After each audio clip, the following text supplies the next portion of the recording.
মধ্যপ্রাচ্যের ক্রমবর্ধমান সংঘাতময় পরিস্থিতির মধ্যে এবার নতুন এক কূটনৈতিক তৎপরতা সামনে এসেছে। বিশ্ব রাজনীতির শীর্ষ তিন পরাশক্তির সাম্প্রতিক আলোচনা ও অভ্যন্তরীণ দৃষ্টিভঙ্গির ব্যবধান আন্তর্জাতিক অঙ্গনে যেন নতুন করে আলোচনা ও উদ্বেগের জন্ম দিয়েছে। সামাজিক যোগাযোগ মাধ্যম ট্রুথ সোশ্যালে দেয়া এক বার্তায় মার্কিন প্রেসিডেন্ট ডোনাল্ড ট্রাম্প জানিয়েছেন, বর্তমান পরিস্থিতিতে রাশিয়া কিংবা চীন সরাসরি ইরানের পক্ষে অংশ নিচ্ছে না বলে মনে করেন তিনি।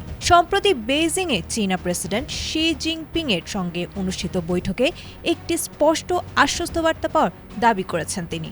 ট্রাম্পের মতে, কোনো রাষ্ট্রীয় বা বেসরকারি খাতের চীনা প্রতিষ্ঠান ইরানকে অস্ত্র সরবরাহ বা বিক্রি করবে না বলে তাকে নিশ্চয়তা দেয়া হয়েছে।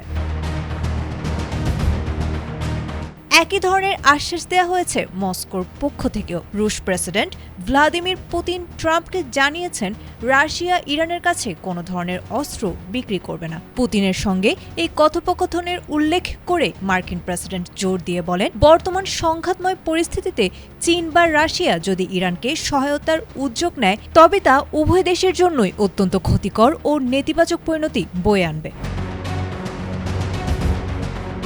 তবে বেইজিং ও মস্কোর এই আশ্বাসে ট্রাম্প আস্থা রাখার কথা প্রকাশ করলেও তার নিজ প্রশাসনের ভেতরেই রয়েছে ভিন্ন মত।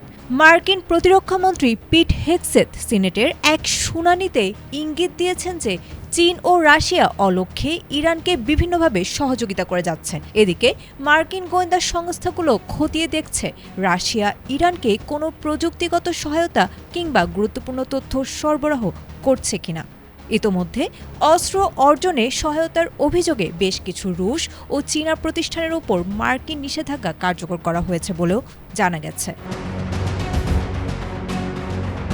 আয়েশা আক্তার, এটিএন বাংলা।